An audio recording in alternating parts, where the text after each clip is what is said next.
Olá, boas-vindas a mais um episódio do Direito Direto. Olá a todos, que bom estar aqui de novo no programa que, olha, tenta descomplicar esse universo jurídico, né? Trazendo os temas de um jeito objetivo, claro e, esperamos, acessível. É isso aí. E para quem está chegando agora, ou para quem já acompanha a gente, não esquece de seguir o Direito Direto aí na sua plataforma de áudio preferida, tá? Assim fica garantido que nenhum episódio novo vai passar batido. E claro, né? Se o conteúdo ajuda, se faz sentido, mostra pra gente, deixa curtida, avalia lá com 5 estrelas, compartilha com os amigos.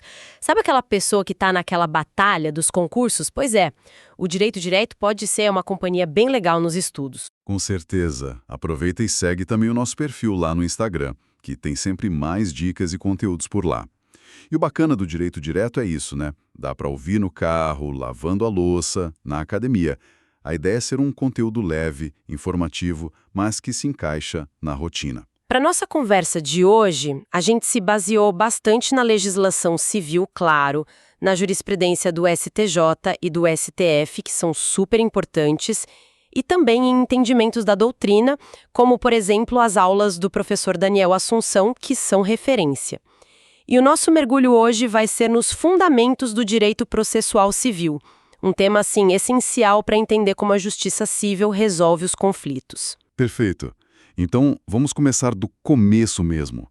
O que é exatamente assim o direito processual civil? Vamos tentar abrir essa caixa. Essencialmente, a gente pode dizer que o direito processual civil é um ramo do direito público, tá? Ele é um conjunto de normas, e aí podem ser regras mais diretas ou princípios mais gerais. E a função dele é regular, basicamente, 3 coisas.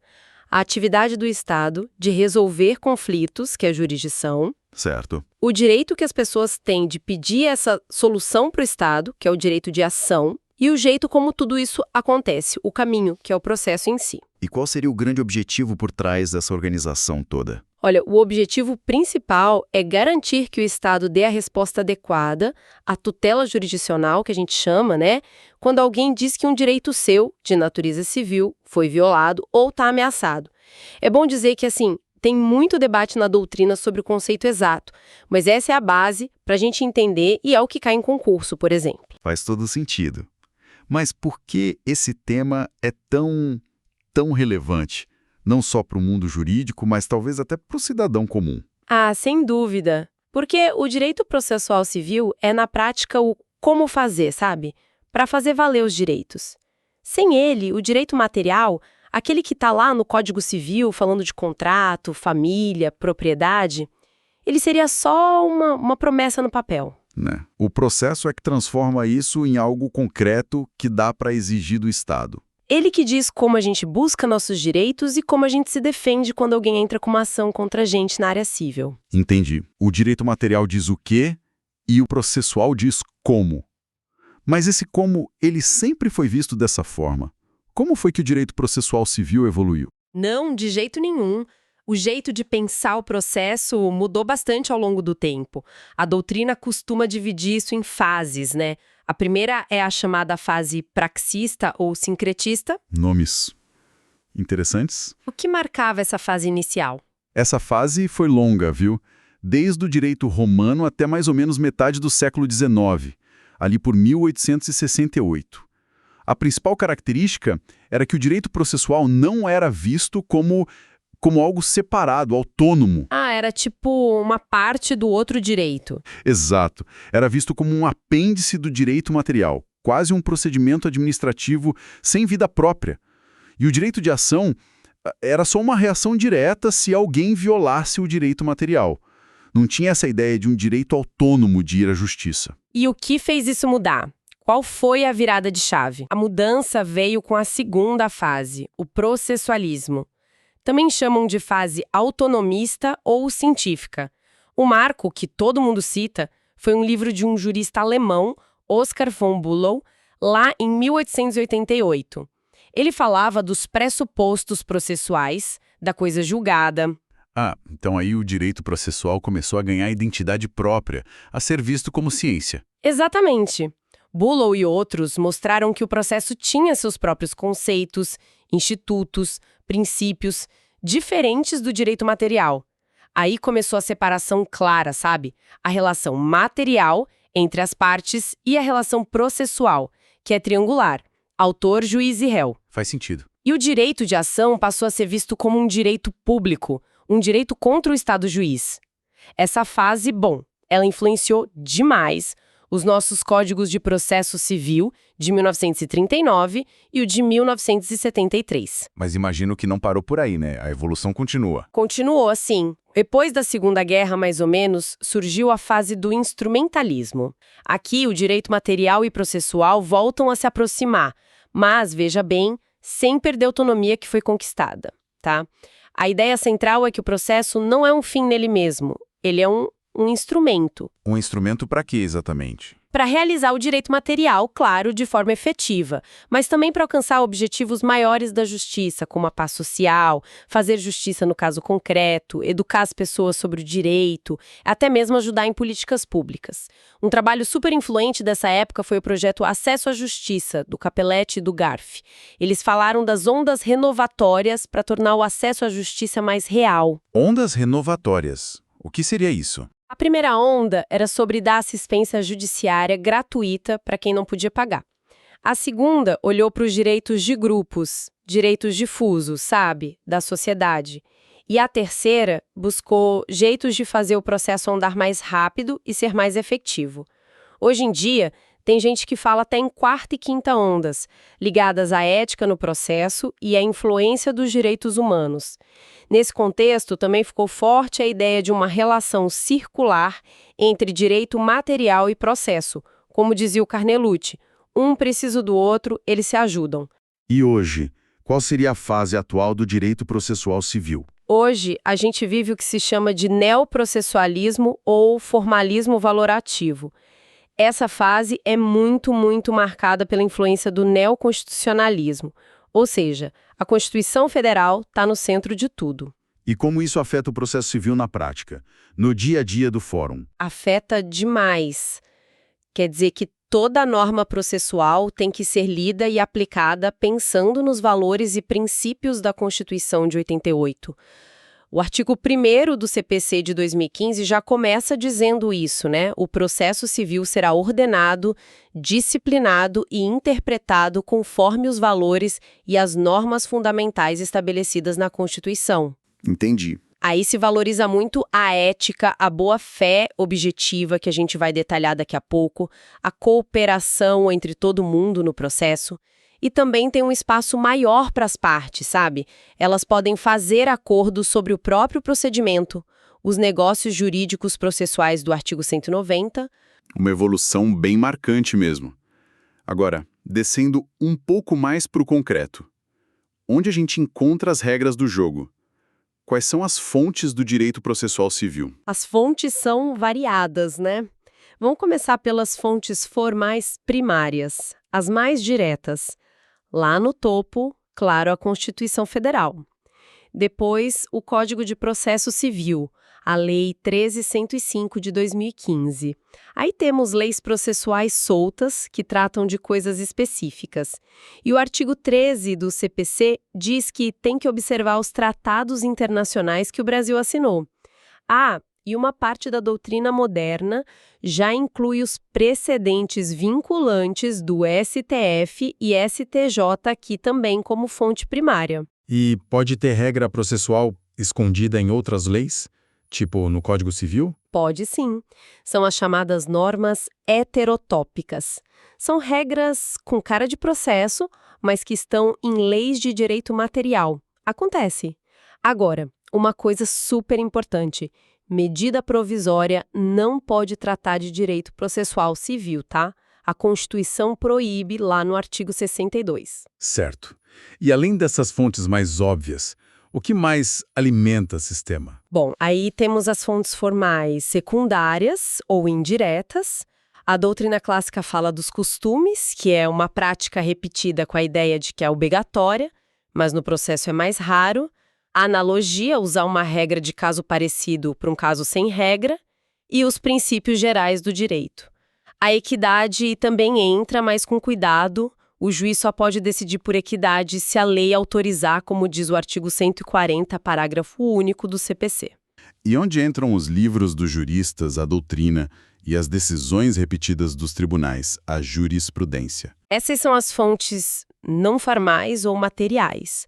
A doutrina é fundamental, né, para interpretar, organizar, pensar o direito processual, e a jurisprudência, que são as decisões dos tribunais sobre um tema, especialmente os precedentes que não são obrigatórios, mas convencem, persuasivos, influenciam demais o dia a dia. A gente pode até incluir aqui os negócios jurídicos processuais do artigo 190, que criam regras para o caso específico, e as resoluções do CNJ e dos tribunais, que mais regulamentam do que criam norma geral. Entendido. Uma questão sempre central. Quem pode criar essas leis de processo civil no Brasil? É só o Congresso Nacional? Inciso 1 diz que compete privativamente à União legislar sobre direito processual, ou seja, em regra, só o Congresso Nacional. A própria Constituição até abre uma brechinha no parágrafo único para a União delegar para os estados por lei complementar, mas isso é bem raro. Mas e aquela história de que estados e DF podem legislar sobre procedimentos? Como fica? Exatamente. Aí entra outra regra, a da competência concorrente, lá no artigo 24, inciso 11. Ele diz que União, estados e DF podem legislar juntos sobre procedimentos em matéria processual. Funciona assim: a União faz as normas gerais e os estados podem complementar para adaptar às suas realidades. O grande nó na prática e na teoria é saber o que é processo, que só a União faz, e o que é procedimento, que os estados podem mexer. E como o pessoal tenta resolver essa diferença? Doutrina, tribunais... De um jeito simplificado, processo seria a estrutura básica, os princípios, os institutos-chave. Partes, juiz, ação, defesa, recursos, coisa julgada. Já procedimento seria mais a forma, o rito, a sequência dos atos, o como a coisa anda. O STF tem várias decisões sobre isso. Por exemplo, já disse que lei estadual pode dizer quem representa o Estado para receber citação, isso seria procedimento, mas não pode criar um recurso novo ou inventar multa processual que não está na lei federal. Isso seria processo. E vale lembrar que os estados organizam sua justiça, artigo 125 da CF, mas a do DF e territórios a coisa da União. Essa distinção é bem sutil, mas importante. Falando agora do CPC de 2015, ele inovou trazer um capítulo só de normas fundamentais logo no comecinho, né? Artigos 1º ao 12. Exatamente, foi uma mudança muito significativa. Esses artigos são como a viga mestra, a base de todo o sistema processual civil. E é importante notar duas coisas que o pessoal do Fórum Permanente de Processualistas Civis, o FPPC, destacou. Primeiro, essa lista não esgota todas as normas fundamentais, enunciado 369, tem outras por aí. E segundo, essas normas podem ser tanto regras, mais concretas, quanto princípios, mais abertos, enunciado 370. E qual seria, assim, o princípio mais básico de todos? Aquele que sustenta os outros? Sem dúvida nenhuma, é o princípio do devido processo legal. Está lá no artigo 5º, inciso LV da Constituição. Ninguém será privado da liberdade ou de seus bens sem o devido processo legal. Ele é tipo um super princípio, sabe? Uma cláusula geral de onde saem muitas outras garantias. A doutrina costuma ver ele em duas dimensões. Quais seriam essas dimensões? A primeira é a formal ou processual. É a garantia de que as regras do jogo vão ser respeitadas. Ter um juiz competente e imparcial, juiz natural, poder ser ouvido e se defender, contraditório e ampla defesa, ter decisões com explicação, motivação, atos públicos, etc. A segunda é a dimensão material ou substancial. Essa vai além da forma. Ela exige que o conteúdo da decisão e a própria lei aplicada sejam justos, razoáveis, proporcionais. Então não basta seguir o rito. O resultado tem que fazer sentido. Exatamente. Não adianta nada seguir todas as etapas direitinho se o resultado final for absurdo, desproporcional. Essa dimensão material está refletida no artigo 8º do CPC, que diz que o juiz tem que aplicar a lei pensando nos fins sociais, no bem comum, na dignidade humana e observar proporcionalidade, razoabilidade, legalidade, publicidade e eficiência. É uma visão bem mais completa do devido processo. E você falou que dele decorrem o contraditório e a ampla defesa. O CPC de 2015 mexeu bastante no contraditório, né? Trouxe novidades. Mexeu sim. O contraditório está lá no artigo 5º LV da Constituição e o CPC detalha nos artigos 7º, 9º e 10. A visão moderna que o CPC de 2015 abraçou vai além daquela ideia clássica de informação plus reação, saber o que está acontecendo e poder responder. Que seria a dimensão formal, né? Isso. Hoje se entende que o contraditório de verdade exige um terceiro elemento, o poder de influência. As partes têm o direito não só de falar, mas de realmente tentar convencer o juiz, de influenciar a decisão. A decisão tem que ser fruto de um debate, de uma troca de argumentos. E é daí que vem a famosa vedação à decisão surpresa. Dessa ideia de debate e influência. Precisamente, o artigo 10 do CPC é muito claro: o juiz não pode decidir com base em fundamento sobre o qual as partes não tiveram chance de falar. E olha que interessante, o STJ já disse que fundamento não é só a lei, mas também a tese jurídica, a interpretação ou até um fato que não foi debatido antes. Nossa, mesmo que seja matéria de ordem pública, que o juiz pode conhecer de ofício? Mesmo assim. A ideia é justamente essa: evitar que a parte seja pega de calças curtas com o argumento do juiz que ela nem imaginava e não pôde rebater. É garantir o debate prévio. Mas essa regra tem alguma exceção? Algum caso em que o juiz pode decidir sem ouvir antes? Tem sim. O próprio CPC prevê isso no artigo 9º, parágrafo único. É o que a gente chama de contraditório diferido ou postergado. A decisão sai antes e a parte se manifesta depois. O exemplo clássico são as liminares em tutela de urgência, né? Ah, claro. Algumas tutelas de evidência, TONEM, e a decisão inicial na ação monitório. Além disso, a jurisprudência adultina, tipo os enunciados 4 e 5 da Infam, dão uma flexibilizada em casos muito específicos, como para reconhecer a incompetência absoluta logo de cara, ou quando a decisão se baseia em fatos que já foram discutidos com base em documentos, ou quando o juiz só dá um nome jurídico diferente para os fatos que as partes já debateram, iura novit curia, mas aí com cuidado para não mudar a causa de pedir ou pedido, como o STJ já alertou. E a ampla defesa, onde ela entra nessa história? A ampla defesa, também lá do artigo 5º LV da Constituição, é o contraditório visto pelo lado de quem se defende. É o direito de usar todos os meios de prova, todos os recursos que a lei permite para se defender da acusação ou do pedido do outro lado. Inclui a defesa feita pela própria parte, mas principalmente a defesa técnica, feita por advogado, que é essencial para o equilíbrio. Falando em equilíbrio, outro princípio que o CPC destaca é o da isonomia, ou paridade de armas. Artigo 7º, né? Correto. Esse artigo diz que o juiz tem que garantir tratamento igualitário para as partes. Igualdade em direitos, em chances de se defender, nos ônus, nos deveres, nas punições. E não é só uma igualdade no papel, sabe? É buscar uma paridade real para que os dois lados possam brigar de forma equilibrada. O juiz tem que zelar por esse contraditório efetivo e pode até adaptar coisas no procedimento para compensar alguma desvantagem de uma das partes. E o tempo? O processo não pode demorar para sempre, né? Tem a tal da duração razoável do processo. Sim, importantíssimo.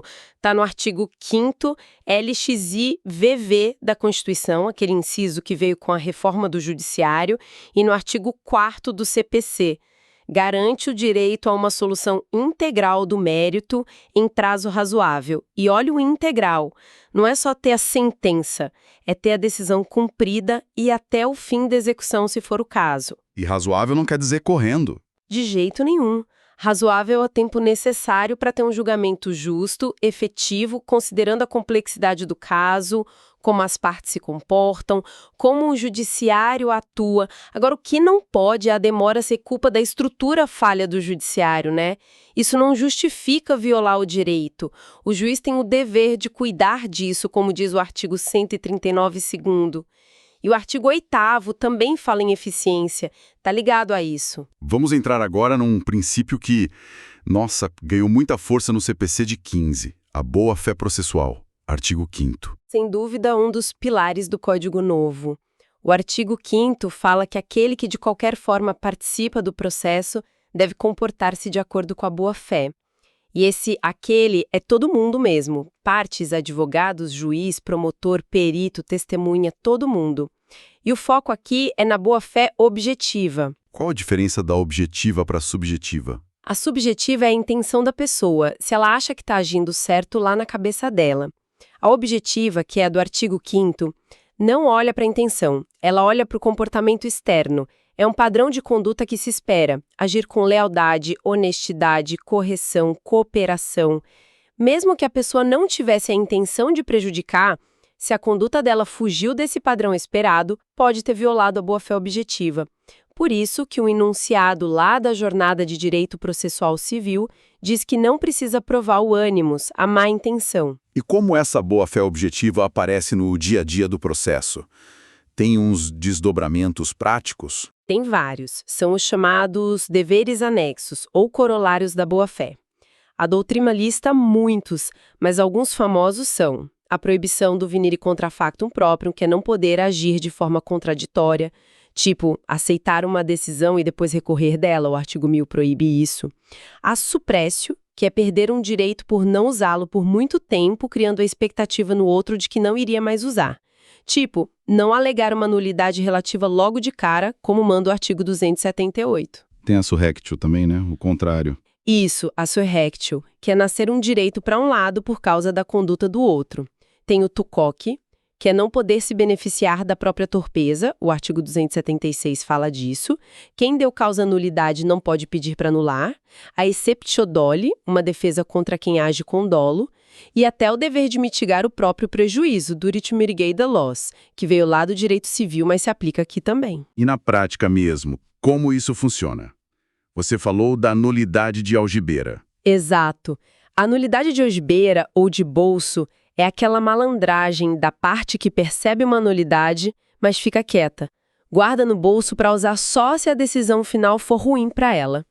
O STJ, olha, detesta isso. Já disse várias vezes que isso viola a boa-fé, a lealdade. Outro exemplo que tem aparecido é o tal do assédio judicial. Entrar com um monte de ação, às vezes sem pé nem cabeça, em vários lugares diferentes, só para cansar e intimidar o outro lado. O STF até já se manifestou sobre isso na ADI 6.792, dizendo que é abuso e que dá para juntar tudo no foro do réu. Bem ligado à boa-fé, o CPC também fala em princípio da cooperação. No artigo 6º, o que seria isso? O artigo 6º diz que todos os sujeitos do processo devem cooperar entre si para que se obtenha em tempo razoável decisão de mérito justa e efetiva. A ideia é mudar aquela visão de guerra total no processo, sabe? E pensar nele como uma comunidade de trabalho. Juiz, partes, advogados, todo mundo colaborando para chegar no melhor resultado. E isso cria deveres para todo mundo, inclusive, e muito importante, para o juiz. Que deveres de cooperação o juiz teria? A doutrina costuma apontar 4 deveres principais para o juiz com base nesse princípio. O dever de prevenção, avisar sobre problemas no processo que podem ser corrigidos e dizer como corrigir. O artigo 321, que manda o juiz dizer o que está errado na petição inicial, é um exemplo. O dever de esclarecimento. O juiz tem que ser claro nas decisões, artigo 489, inciso 1, e pode pedir para as partes explicarem melhor o que elas querem dizer, artigo 357, parágrafo 3º. Certo. O dever de consulta ou diálogo, que é basicamente ouvir as partes antes de decidir algo importante, artigos 9º e 10º. A vedação à decisão surpresa. E o dever de auxílio ou adequação. Ajudar as partes a superar dificuldades, sem ser parcial, claro. Por exemplo, adaptar o procedimento, artigo 139.6, ou ajudar a conseguir uma informação que para o juiz é mais fácil de obter. O STJ falou disso recentemente, informativo 828, sobre ajudar a buscar informações. E as partes, elas também têm deveres de cooperar? Tem sim.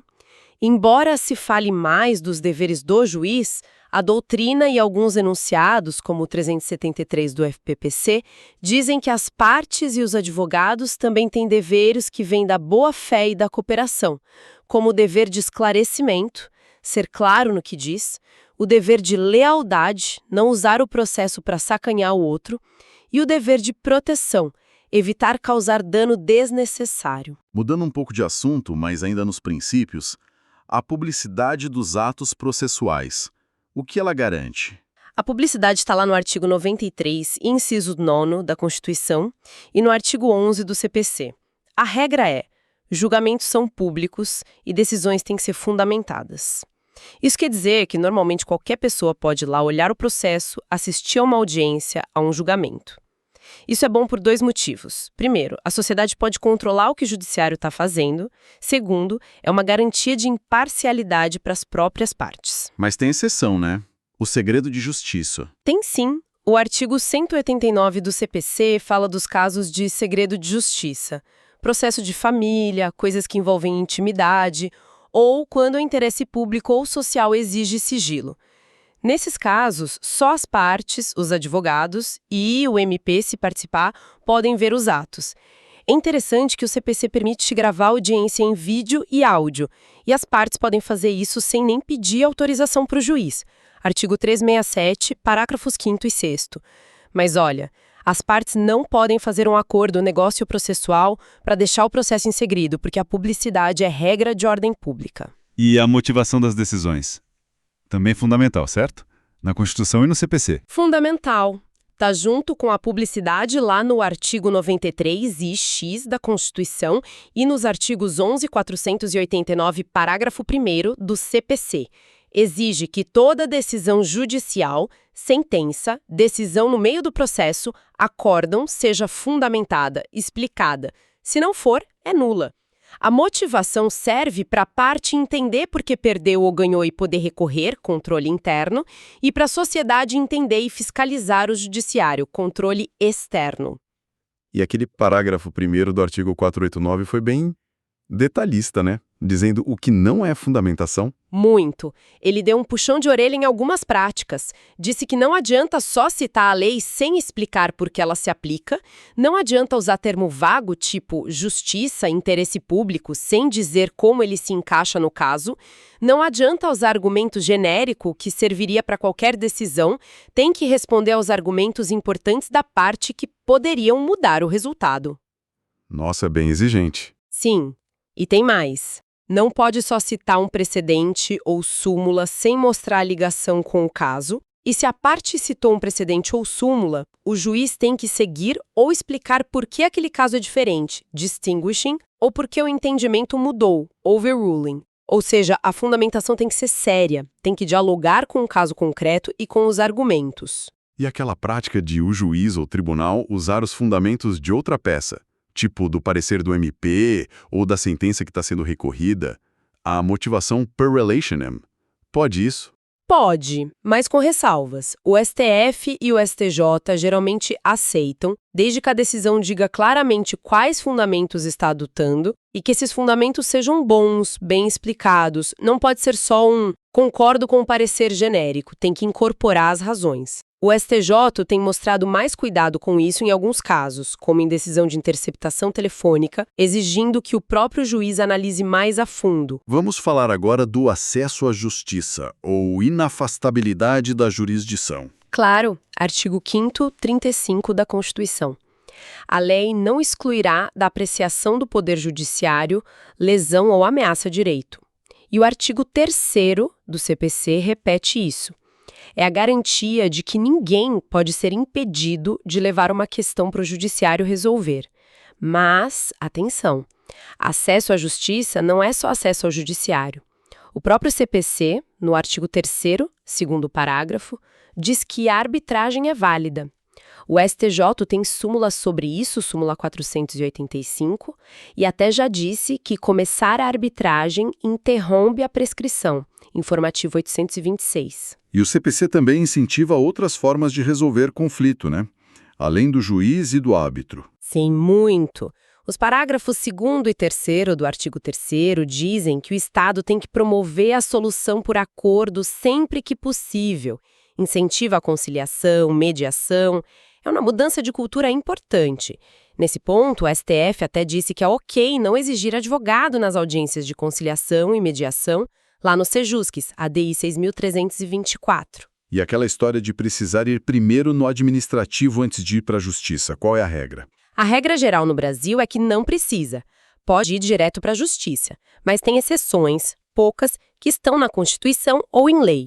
Os exemplos clássicos são: pro habeas data, tem que provar que pediu a informação e negaram; para a questão de justiça desportiva, tem que esgotar as instâncias lá primeiro; e para pedir benefício no INSS, o STF diz, tema 350, que, em regra, tem que pedir primeiro para o INSS antes de ir para a justiça. Outro princípio constitucional-chave, juiz natural. O que ele garante? O juiz natural vem de duas garantias lá do artigo 5º da Constituição.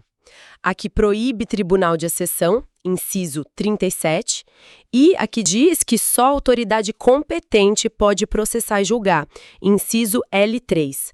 Basicamente, garante que a gente seja julgado por um juiz que, primeiro, seja competente, definido por lei antes do fato acontecer, e, segundo, seja imparcial. Proíbe criar um tribunal só para julgar aquele caso específico depois que ele aconteceu. As regras de competência e de distribuição dos processos servem para garantir isso. Muita gente diz que o duplo grau de jurisdição, poder recorrer para um tribunal superior, também decorre daí, embora não esteja escrito com todas as letras na Constituição para todos os casos. Para a gente fechar essa parte das normas fundamentais, tem o princípio da primazia da decisão de mérito, que o CPC 15 valorizou muito. Sim, essa ideia está espalhada pelo Código, especialmente nos artigos 4º e 6º. É uma ordem para o sistema.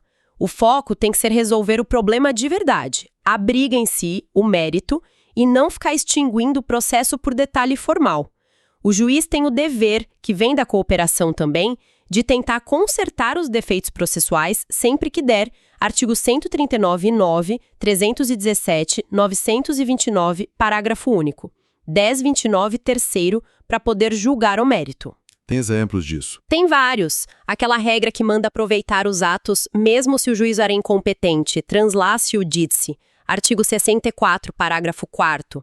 Ou a que valida um ato feito antes da hora, se não prejudicou ninguém, artigo 218, parágrafo 4º.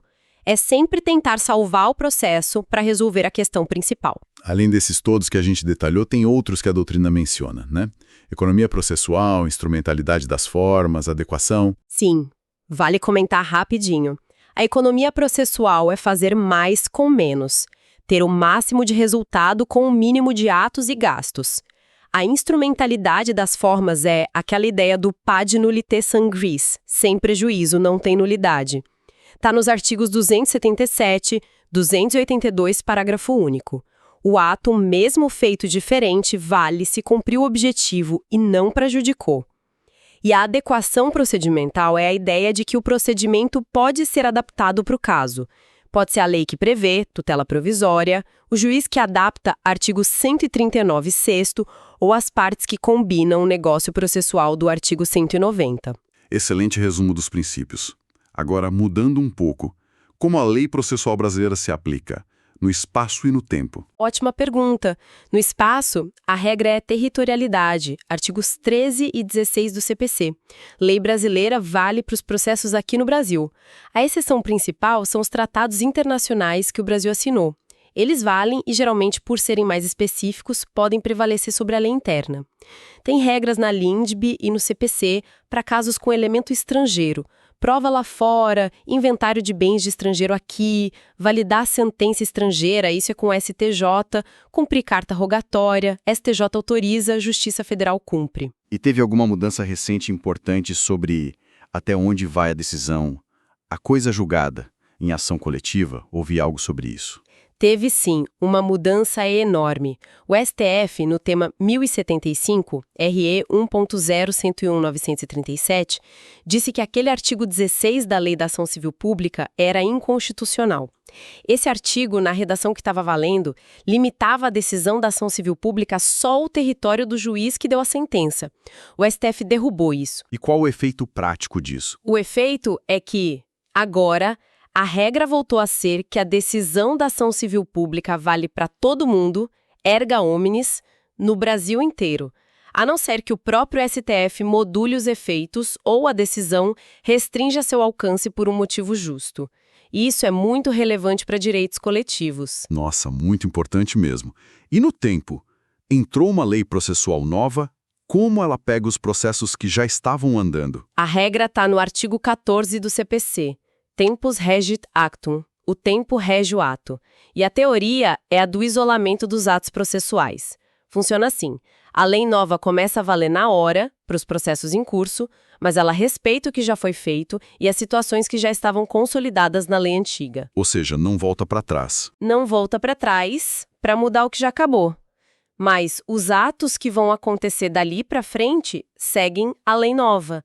É aplicação imediata, mas sem retroatividade, para prejudicar ato já feito ou direito adquirido processual. E o CPC de 2015, quando ele entrou em vigor mesmo? Teve um tempo, né? Teve, sim, uma vacatio legis de 1 ano. Ele foi publicado em 17 de março de 2015 e entrou em vigor em 18 de março de 2016. O STJ até fez um enunciado administrativo, número 1, para confirmar essa data. E tem alguma regra de transição específica do CPC 15 que a gente precisa ficar atento na prática? Ah, várias. O STJ e o FPP soltaram enunciados para ajudar. Por exemplo, prazo que começou a contar antes de 18/3/2016 segue a regra antiga até o fim, inclusive a contagem, se era dia corrido, continua corrido. Enunciado 267 do FPPC. A contagem em dias úteis, artigo 219, só vale para os prazos que começaram depois da lei nova. Enunciado 268 do FPPC. E para recurso, qual lei vale? Para recurso, a regra de ouro, enunciados 2 e 3 do STJ, é: a lei que vale para dizer se o recurso cabe, qual prazo, etc., é a lei do dia em que a decisão que você quer recorrer foi publicada. Por causa disso, aqueles honorários recursais do artigo 85, seção 11, só valem para recurso contra a decisão publicada depois de 18/03/2016, enunciado 7 do STJ.